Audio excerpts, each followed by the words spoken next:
अस्सलाम वालेकुम क्लास। तो ये मैं एक लास्ट अटैम्प्ट कर रही हूँ ताकि आज का जो भी टॉपिक पढ़ा था उसकी आपको समझ आ जाए अच्छे तरीके से। आप लोग ज़्यादातर कंफ्यूज हो रहे थे कि जो 1-4 बॉन्ड है या 1-6 बॉन्ड है वो किस तरह से बन रहे हैं, या इसकी ब्रांचिंग की जो चेन्स हैं वो किस तरह से बन रही हैं। ठीक है, तो मैंने एक आपको बताया है जब लीनियर मॉलिक्यूल होगा तो क्या होगा, अल्फ़ा 1-4 लिंकेज होगा, और जब ब्रांचिंग उसकी चेन होगी तो उसमें अल्फ़ा 1-6 लिंकेज होगा। ये सारी चीज़ें भी हम स्टडी करेंगे, लेकिन फ़र्स्ट ऑफ़ ऑल अब ग्लूकोज़ का स्ट्रक्चर देखें।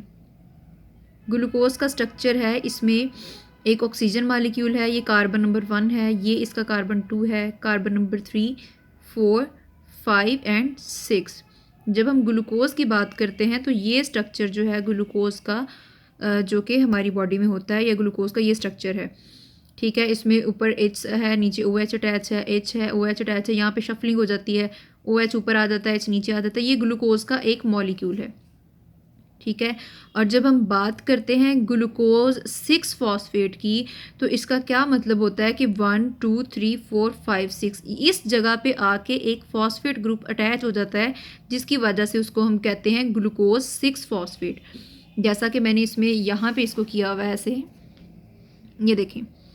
और ये रिएक्शन जो ग्लूकोकाइनेज है, बहुत ज़्यादा मैंने इसके एंजाइम्स पे नोट नहीं किया, इस पे गौर नहीं किया। मेरा मकसद ये था कि आप लोगों को समझ आ जाए कि किस तरह से ये स्ट्रक्चर्स जो हैं वो बनते हैं। अब आप देखें कि यहाँ पे 1 2 3 4 5 और 6 कार्बन के ऊपर हमारे पास ये यहाँ पे क्या था, ऑक्सीजन CH2O और H इसमें से रिमूव हो गया।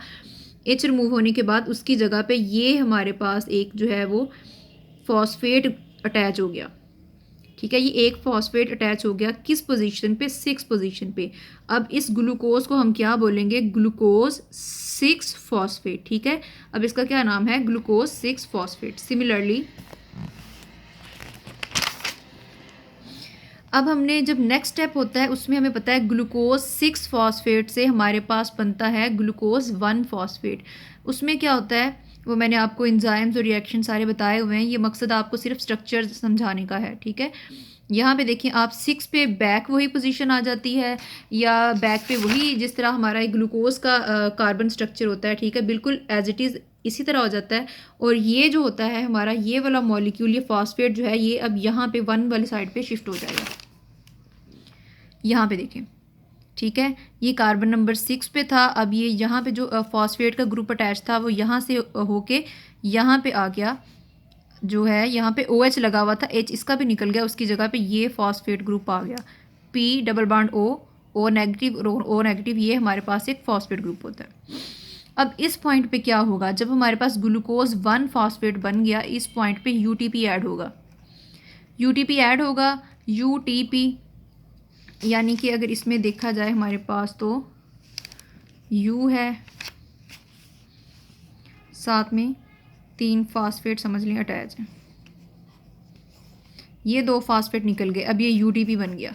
यानी कि एक यूरिडीन और इसके साथ एक फॉस्फेट अटैच जो है वो मौजूद है। ये जो 2 थे वो ये दोनों कट के साइड से इससे अलग हो गए।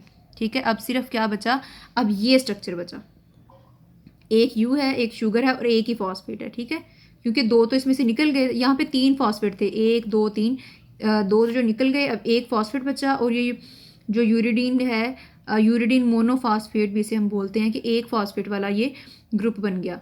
ये UTP था, ये निकलने के बाद इसमें से 2 फॉस्फेट ग्रुप निकलने के बाद ये स्ट्रक्चर बना। ठीक है, अब इस स्ट्रक्चर्स के अगर हम देखें तो हमारे पास ये वाला जो स्ट्रक्चर है ग्लूकोज 1 फास्फेट, और ये वाला जो स्ट्रक्चर है, ये दोनों आपस में कंबाइन हो जाएंगे। ये दोनों आपस में कंबाइन हो जाएंगे, ग्लूकोज 1 फास्फेट और यूरिडीन जो है एक फास्फेट जिसके साथ अटैच है, ये दोनों कंबाइन होके ये चीज़ बनाएंगे। अब ये देखें, कार्बन नंबर 1 की बात कर रही हूँ मैं। कार्बन नंबर 1 पे आके हमारे पास यहाँ पे जो था ये फॉस्फेट अटैच था, यहाँ भी फॉस्फेट अटैच है, 2 3 4 5 6 बाकी सारा कुछ इस तरह है। इसके साथ भी एक फॉस्फेट था, ये फॉस्फेट और फॉस्फेट दोनों आपस में जुड़ गए, जिसके नतीजे में क्या हुआ कि ये जो यूरिडीन था, इसका फॉस्फेट, दूसरे फॉस्फेट और ग्लूकोज, ये तीनों मॉलिक्यूल, ये तीनों चीज़ें जो थी, इनको हम अब बोलेंगे UDP ग्लूकोज। ठीक है, यानी कि यूरिडीन डाईफॉस्फेट, 2 फास्फेट आ गए, ग्लूकोज, UDP ग्लूकोज, इसलिए इसका नाम हमने UDP ग्लूकोज रखा। अगले स्टेप में क्या होगा, जो मैंने बताया था आपको कि प्राइमर जो है वो ऑलरेडी प्रेजेंट होगा हमारे सेल के अंदर, या जो ग्लाइकोजेनिन है उसके साथ कुछ ग्लूकोज पहले से ही अटैच होंगे। अब क्या करना है, ये वाला जो मॉलिक्यूल है ना, ये उसके पास जाएगा। अब इसमें से क्या होगा, इसमें से ये इतना हिस्सा जो है ना, इतना हिस्सा, ये हिस्सा इसका अलग हो जाएगा। ये देखें, ये अलग होकर यहाँ से बाहर निकल गया। पीछे क्या बचा, ग्लूकोज। ये ग्लूकोज किसके पास जाएगा, ठीक है। अब ये ग्लूकोज हमारे पास जाना है, जिसमें मैंने बताया था कि जो ऑलरेडी एक प्रोटीन है, प्रोटीन के साथ ग्लूकोज कुछ अटैच बैठे हुए हैं हमारे उसके अंदर, सेल के अंदर, उनके साथ जाके अटैच होगा। अब एक ग्लूकोज जब दूसरे ग्लूकोज के साथ अटैच होता है तो उस जगह पे कौन सा बॉन्ड बनता है, ये किस तरह का बॉन्ड बनता है, हम वो यहाँ पे देखेंगे। ये एक ग्लूकोज मॉलिक्यूल था जिस तरह का सबसे पहले मैंने ड्रॉ किया हुआ था, 1 carbon, 2 3 4 5 and 6 carbon. Similarly 1 2 3 4 5 and 6 carbon. अब यहाँ पे क्या होगा, ये देखें, इसका जो कार्बन नंबर 1 है, पहले ग्लूकोज का कार्बन नंबर 1, दूसरे ग्लूकोज का कार्बन नंबर जो 4 है, इन दोनों के OH ग्रुप आपस में सामने हैं, ठीक है, एक साथ हैं। तो अब इसके नतीजे में क्या होगा कि ये दोनों आपस में मिलके एक वाटर मॉलिक्यूल अलग हो जाएगा, यानी कि 2 हाइड्रोजन और 1 ऑक्सीजन निकल जाएगा। ये दो हाइड्रोजन और 1 ऑक्सीजन निकल गया, पीछे क्या बचा, 1 ऑक्सीजन। अब ये जो 1 ऑक्सीजन है, ये इन दोनों को इस तरह से बाइंड कर देगा। ग्लूकोज का मालिक्यूल ये 1 और 4 के दरमियान में एक ये लिंक हो गया। अब ये दोनों आपस में जुड़ गए हैं, ठीक है, ये एक कोवलेंट बॉन्ड बन गया इनके दरमियान में। इसको हम कहते हैं अल्फा 1,4 ग्लाइकोसिडिक बॉन्ड, ठीक है। अब आपने यहाँ पे देखना है कि ये जो हमारी ग्लाइकोजेनिन प्रोटीन थी, ठीक है, इसके साथ 1 2 3 इस तरह करके ऑलरेडी अटैच थे, ग्लूकोज अटैच थे। अब नया ग्लूकोज इसके साथ अटैच होगा तो 1,4 लिंकेज, और यहाँ पे वही ऑक्सीजन वाला लिंकेज जो है, यहाँ पे भी ऑक्सीजन वाला लिंकेज, जो सेम एग्जैक्टली ऐसा लिंकेज है, जो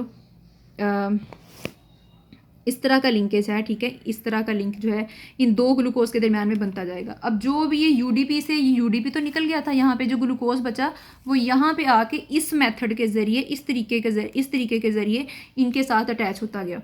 ये ग्लाइकोजेनिन प्रोटीन है या जो प्राइमर है, इसके साथ 1 2 3 कुछ पहले भी जुड़े हुए थे, और मज़ीद जो है ग्लूकोज इसके साथ आके अटैच होना शुरू हो गए। अब हम ग्लूकोज के मालिक्यूल को इस तरह लिख सकते हैं ना कि समझ लें इसका कार्बन नंबर 1 यहाँ पे है, 2 यहाँ पे है, 3 यहाँ पे है, 4 यहाँ पे है, 5 और ये 6 ऊपर था, ठीक है। हमने इस तरीके से इसको स्टडी किया है। अब हम सिंपली इसको 1 4 और 6 को अगर शो करें तो वो किस तरह से बनेगा, वो हमारे पास इस तरह से बनेगा, 1 4 6 1 4 6 1 4 6। इस तरह अगर सारे मॉलिक्यूल्स का हम शो करें तो हमें पता है कि ये देखें, इसके 1 और 4 में लिंक बन रहा है, इसके 1 और 4 में, 1 और 4 में, ये लीनियर लिंकेज है। इसको हम बोलते हैं अल्फा 1,4 ग्लाइकोसिडिक बॉन्ड, ठीक है, अल्फा 1,4 ग्लाइकोसिडिक बॉन्ड। नेक्स्ट हमारे पास आ जाता है, अब जब यहाँ से ये चेन टूट जाएगी, ठीक है, ये चेन टूट गई, इसकी कौन सी साइड से, ये 1 साइड से टूट गई। अब ये क्या करेगा, ये वाला 1 अपने आप को जाके इधर जोड़ लेगा, यानी कि ऐसे यहाँ से ग्लाइकोजिन प्राइमर के साथ अटैच है, ठीक है, कुछ ग्लूकोज मॉलिक्यूल्स हैं साथ में, यहाँ से टूटा। अब ये देखें, ये इसकी ये 1 वाली साइड और इसकी ये 6 वाली साइड आपस में बॉन्ड बनाएंगे। इसकी ये 1 ये जो है इसकी यहाँ पे 6 वाली साइड है और इसकी ये 1 वाली साइड, इन दोनों ने आपस में मिलकर बॉन्ड बना दी, ठीक है। अब जो ये इसका इधर वाली साइड पे 1 है, इधर 6 है, 4 है, 4 1 6 4 1 6। अब ये 6 इस साइड पे आता गया, पहला जो बॉन्ड था इसके वाले 6 का इसके वाले 1 से बना, ठीक है, इसको बोलेंगे अल्फा 1,6 ग्लाइकोसिडिक बॉन्ड, और ये ब्रांच बनाता है। ये देखिए, ये सीधा आ रहा था, एक चेन बना दी इसने। अब ये सारे बाकी आपस में 1 4 1 4 से अगेन 1 4 से जुड़ेंगे। ये जो चेन वाला जो बनता है ना, ये सिर्फ ये 1 6 जो था हमारे पास। अब क्या होगा, अब जैसे ही हमारे पास यूडीपी ग्लूकोज बनेगा, यूडीपी निकलता रहेगा, ग्लूकोज जो है वो फिर से इस चेन में यहाँ पे ऐड होता रहेगा, आगे आगे जाके, और यहाँ पे भी ऐड होता रहेगा, जैसे कि मैं आपको आगे अगले पेज पे दिखा रही हूँ। ये देखें, ये ग्लाइकोजिन प्राइमर है, समझ लें ये भी ग्लूकोज अटैच हुआ। ये जो 1 6 लिंक बना हमारे पास, ये आगे की तरफ जाता गया, ठीक है। यहाँ तक हमने जो ऐड हुआ था, इससे फर्दर आगे भी ग्लूकोज इधर भी लगते जाएंगे, इधर भी लगते जाएंगे। यहाँ पे अगेन जो है वो ब्रांचिंग एंजाइम आएगा, इसको कट करेगा, फिर इसके ऊपर की तरफ ब्रांच बना देगा, और ये भी कंटिन्यू रहेगा। अब जब ये ब्रांच भी लंबी हो जाएगी तो ये भी कट के ये भी इस साइड पे या जो है फर्दर वो ब्रांचिंग मॉलिक्यूल बना देगा। इस तरह से हमारा जो ग्लाइकोजन होता है उसमें हाईली ब्रांचिंग मॉलिक्यूल है, उसमें बहुत ज़्यादा ब्रांचेज होती हैं। अब आई होप सो कि आपको समझ आ गई होगी। तो अगर अब भी समझ नहीं आती तो बच्चे फिर आप लोग समझना ही नहीं चाह रहे इस चीज़ को, क्योंकि मैं जितनी एफर्ट कर सकती थी मैंने इस चीज़ में पुट की है कि आप लोगों को इस चीज़ की समझ आ जाए। आई होप सो कि नेक्स्ट क्लास में, जो कि हमारी शायद कल है, तो आप लोग मुझे इस चीज़ पे अच्छा रिस्पॉन्स देंगे। अल्लाह हाफिज़।